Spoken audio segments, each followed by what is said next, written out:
ഞാൻ എപ്പോഴും പറയാറുണ്ട്, അമേരിക്ക പോലത്തെ രാജ്യങ്ങളിൽ സീനിയർ സിറ്റിസണിൽ 74% ആൾക്കാരും ഡിപ്രഷൻ മരുന്ന് കഴിക്കുന്നു. നമ്മൾ കേരളം നേരിടാൻ പോകുന്ന ഏറ്റവും വലിയ പ്രശ്നമാണ് ഐസൊലേഷൻ. കാരണം കുട്ടികളെല്ലാം വിദേശത്തേക്ക്, അതായത് രാജ്യങ്ങളിൽ വില്ലേജുകളിൽ പോലും ആളില്ല.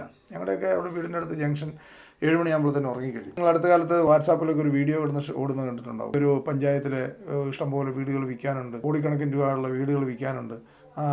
സ്ഥലത്തിൻ്റെ മാത്രം കൊടുത്താൽ മതി, വീട് ഫ്രീ ആണ്. ഇവരുടെയൊക്കെ ഫാമിലി ഗെറ്റ് ടുഗദർ നടക്കുന്ന അമേരിക്ക വെച്ചും ഇംഗ്ലണ്ട് വെച്ച് വിട്ടേക്ക്. ഇവിടെ ആരുമില്ല. ഇവിടുന്ന് 2-3 പേർ അങ്ങോട്ട് ചെന്നാൽ മതി, മൊത്തം ആൾക്കാർ അവിടെയാണ്. കുറേ വലിയ വീടുമുണ്ട്. പക്ഷേ ഇതിന് പ്രായമുള്ളവർ മാത്രം, അവർക്ക് അവിടെ പോകാൻ മേലെ തന്നെ അവരിവിടെ ഇരിപ്പുണ്ട്. നമ്മൾ ഇന്ന് ഓരോ പ്രായത്തിലും നമ്മുടെ ആഗ്രഹങ്ങൾ മാറി വന്നുകൊണ്ടിരിക്കും. ചെറുപ്രായത്തിൽ നമുക്ക് കാർ മേടിക്കാമെന്നൊക്കെ ആയിരിക്കും.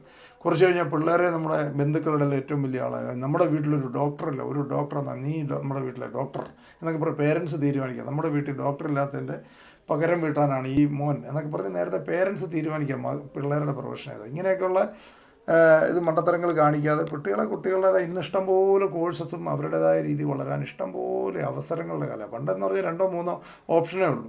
കോളേജിൽ പോയിട്ടുണ്ടെങ്കിൽ ഒന്നെങ്കിൽ മാത്സ് പഠിക്കാമല്ലോ, ഇതിന് 2-3 ഓപ്ഷനേ ആകൂടും. ഇതിനകത്ത് ഏതെങ്കിലും പഠിച്ചേ പറ്റുള്ളൂ. നമുക്ക് ഇഷ്ടമുള്ള സബ്ജക്റ്റ് പഠിക്കാൻ പണ്ട് ഓപ്ഷനില്ല. ഇന്ന് ഇഷ്ടം പോലെ ഓപ്ഷനാണ്. കുട്ടികൾക്ക് ഇഷ്ടം പോലെ വളരാനുള്ള സാധ്യതകളുണ്ട്. അവർക്കുള്ള അഭിരുചിക്ക് അനുസരിച്ചുള്ള കോഴ്സുകൾ പഠിപ്പിക്കുക. ഞാൻ അടുത്ത കാലത്ത് ഈ കമ്മ്യൂണിറ്റി ബിൽഡിങ്ങിനെ കുറിച്ച് പറഞ്ഞതാണ്. അതായത് കുട്ടികളൊക്കെ വിദേശത്തേക്ക് വിട്ടിട്ട് ഇവിടെ പേരൻസ് പ്രായമായിരിക്കും, അവർക്കൊന്നും വർത്തമാനം പറയാൻ പോലും ആരുമില്ലാതെ ഒരു 70 വയസ്സ് കഴിഞ്ഞാൽ നമ്മുടെ ഇത് മാറും. അന്നേരം കുട്ടികളുടെ പ്രയോറിറ്റി മാറും. അതാണ് കുഴപ്പം. അതിൻ്റെ ഏറ്റവും നല്ല ഉദാഹരണം പറയുന്നത് സുധാമൂർത്തി, നമ്മുടെ ഇൻഫോസിസ് നാരായണമൂർത്തിയുടെ വൈഫ് ഒരിക്കൽ പറഞ്ഞൊരു സ്റ്റോറി പറഞ്ഞു. നാരായണമൂർത്തി ഭയങ്കര ഫുൾ ടൈം ബിസി ആയിരുന്നു. അദ്ദേഹത്തിന് ഇൻഫോസിസ് ആയിരുന്നു അദ്ദേഹത്തിൻ്റെ ഫസ്റ്റ് വൈഫ്. ഒരു വെക്കേഷനില്ല, ഒരു പരിപാടിയില്ല. അപ്പോൾ അങ്ങനെയായിരുന്നു അദ്ദേഹത്തിന് ടോട്ടലി പുള്ളിക്കാരി ഫ്രീ ആയിട്ട് വിട്ടതാണ്. പുള്ളിക്കാരിയുടെ ഇന്ന് 10,000 രൂപ മേടിച്ചിട്ടാണ് അത് ഇൻഫോസിസ് തുടങ്ങുന്നത്. പുള്ളി അതിൻ്റെ പുറകെയാണ്. അപ്പോൾ പുള്ളിക്കാരി ആ സമയത്ത് മക്കളെ നോക്കിയൊക്കെ എൻജോയ് ചെയ്ത് ജീവിച്ചു.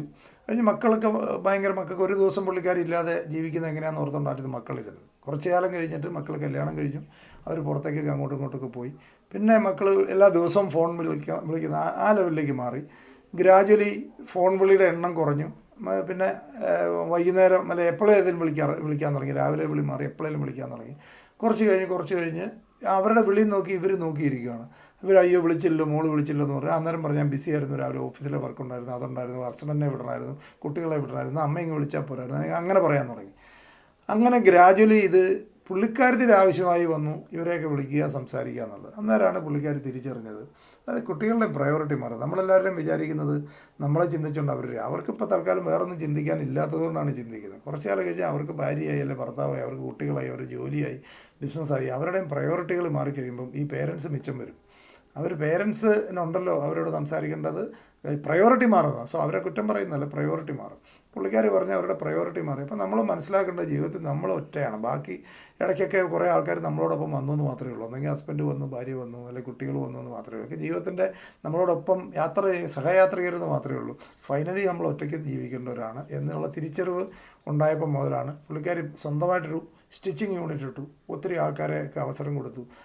അതിനുണ്ടാക്കുന്ന പ്രോഫിറ്റ് അദ്ദേഹം ചാരിറ്റി ചെയ്യുന്നു. അങ്ങനെ ആ ലെവലിലേക്ക് പുള്ളിക്കാർ എമർജ് ചെയ്തു. അങ്ങനെയാണ് പുള്ളിക്കാർ ഇതൊരു സ്ട്രോങ് വിമണായിട്ട് ഉയർന്നു വന്നത്. നമ്മളെല്ലാവരും പഠിച്ചിരിക്കേണ്ട ഒരു കാര്യം.